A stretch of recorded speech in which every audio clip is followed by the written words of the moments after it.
President Reisling, members of the board, it's that time of year again to update you on the 5-year forecast. As you remember, the original 5-year forecast was passed in October, and by state law we are required to update the 5-year forecast each May, and that's what I'm doing. What I want to talk about first, I can point you over to the PowerPoint just to run through the presentation. We're currently materially on target. When I look at, we've gone through 10 months of the fiscal year right now. If you look at our projected revenues and expenditures as compared to our actual revenues and expenditures, we're a little over 1% actual on our revenues and a little under 1% on our expenditures. So we're doing a little bit better than we thought, but right on target. I mentioned in the October forecast I'd like to be somewhere between 2% on each area, so we're well within our target. There's some things, always at the 5-year forecast time in May, there's some things that get updated. We look at our actuals and our estimated, and then we go from there and we add in anything that may have changed since the last time that we talked about the forecast. Since that time, there's been several things that I've updated the forecast on. Here's some of the things that it includes, and I'm going to go through some things that it excludes. It includes, we have received our first amount of per pupil casino money.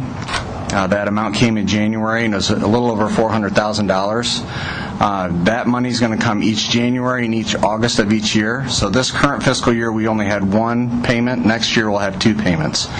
Also, that little over $400,000 only included. It didn't have, all the casinos weren't fully operational, so it'll be a little bit larger. I anticipate that amount to be at about $1.3 million for next fiscal year, and I carried that amount through the rest of the forecast. The next thing, this really didn't change our forecast, but I just want to point this out. Our tax base is changing constantly. Currently, we have over 900 cases from tax year 2009 to present. For Board of Revision sales and appeals cases. The total value swing in those cases is about $137 million. So it's always important that we're out there, we're making sure we're protecting our tax base, because the more we can protect our tax base, and these are commercial taxpayers. These aren't residential taxpayers. If we protect our commercial tax base, our residents, if that tax base goes down, the millage rate would automatically go up on our residents, and we don't want that to happen. So we protect that pretty fiercely. Also, you know that the casino is operational.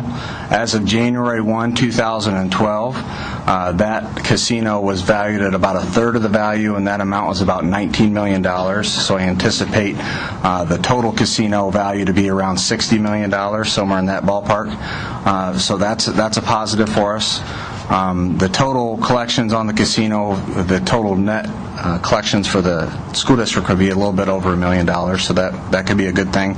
But I've also factored in some of those appeal cases that we could lose, so I really didn't change that number, but I think you need to be aware that our tax base is fluid, and we do need to watch out for it and report back on what's going on. The next thing, you've heard a lot about the Affordable Care Act. When the president was reelected, a lot of those things, there was some discussion if those would stay in effect or not. President Obama was reelected. Affordable Care Act, it will be in full swing, parts of it in 2014. One of the big things out there is that 30-hour rule. If we have employees that are currently working 30 hours, which we do have some subs, we have some classroom aides and med monitors and positions like that where currently they are working 30 hours and they're not receiving health benefits, so this law will put them in that category. So I factored that into the forecast. Next thing that wasn't included before is the sequestration. Really, the effect of sequestration has had on our district is our title funds and our IDEA funds were hit pretty hard. Our title funds, we had a pretty decent amount that we had saved as far as a carryover, so that's not going to hit us immediately. But our IDEA fund, if you remember, that one has gone back and forth between employees moving from the general fund to the IDEA fund. And because we have something called maintenance of effort, where we have to maintain the same level of effort for our special education population from one year to the next, I'm anticipating about $350,000 due to sequestration of positions coming back into the general fund.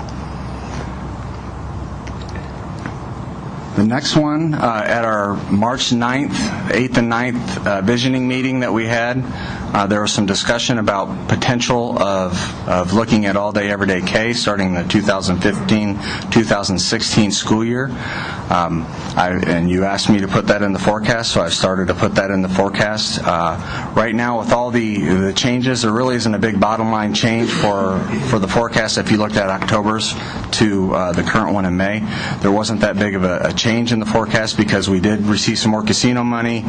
Everything's on target where we thought it would be, and so folding these other expenses that I just talked about in hasn't had a material impact on our bottom line right now. So that's a good thing. That's part of the reason why we budget things conservatively. So if things come up, we can deal with it as they come. The next big question are things what this forecast excludes. What I did not include in this forecast. Everybody knows, or hopefully you know, that there's a new biennial budget that's out there. It's called House Bill 59. And there's some substantial amounts, there's some substantial changes in the funding system that is out there. You've probably seen or read things in the paper about how this affects school districts throughout the state of Ohio. There's been a governor's version and there's been a House version. Both versions for Southwestern are roughly the same. They do have increases in funding for Southwestern city schools. I am not putting these in the forecast right now because that budget bill has not been passed. But I will show you, graphically show you, kind of the impact that this could have on our school district. And what I did is I looked at the two different versions and kind of averaged them out. And I'll point out some things that are positive and negative to both versions. First of all, this is potential. When I look at, I'm going to compare potential revenues and actual 5-year forecast revenues that we have now. The first lines that I'm coming up through 2013 through fiscal year 2017, that's our current revenue stream right now in our 5-year forecast. If House Bill 59 is passed as it states right now in the House version, you can see we're going to have some increases. Those increases right now, it's about $6 million for next fiscal year, 2013-2014, and an additional $5 million in 2014-2015. So you can see from 2016 and 17, I kept that amount the same. I didn't boost it up anymore because that's a new biennial budget. But that shows the difference graphically where we would stand with increased state funding. I want to point out a few other things. This green bar that's coming up is our expenses. You can see our expenses do kind of outpace our revenues still. These are, again, conservative estimates, so I anticipate that it won't be quite as drastic as that, but I am predicting that the amount will outpace our revenues. And I only show one comparison of expenditures because it doesn't matter if we get the same amount of money, the expenditures stay the same. The next line is the cash balance, what it would be currently in our 5-year forecast. You can see if you're spending more than you're bringing in, your cash balance goes down. Right now we're in that sweet spot of having somewhere between 3 and 6 months of operating expenditures as a cash balance. For our school districts, that's somewhere between 45 and 90 million. That keeps us in a place where if we get hit hard from our tax base or from the state, we can have a rainy day fund where we can draw from to keep our operations going. Next, this is what would the impact on our cash balance if the state budget is passed as it's stated today. That amount is about 49 million, 48 million right in there, that last number. So it gives us a pretty decent cash balance throughout the whole forecast. So either scenario, we're still doing pretty good without the state funds. With the state funds, we're doing a little bit better. It gets us still within that 3 to 6 months cash balance where we want to be. Some of the things I'd like to point out about the plan, the current House version has a 6% cap on it. If that cap was removed, we'd receive about $12 million additional next fiscal year and $8 million the year after that. So a $20 million difference just by removing that cap. I don't anticipate that cap to go away because there's only so much money that they can pass in there. One other thing with that cap, I mentioned before when we were talking about the all-day, everyday kindergarten, we would get, without a cap, we would get additional funds if we go to all-day, everyday kindergarten. With a cap is a cap. So if you add additional students for all-day K, or if you add from a half student to a full student, we're not going to receive additional dollars for that. So that's an important thing to kind of follow as this budget bill starts going through, that if there was some sort of change we could have happen with that could give us additional dollars for those all-day, everyday K, that would be a good thing. But really, that's a good graphical representation of where we stand with our finances right now.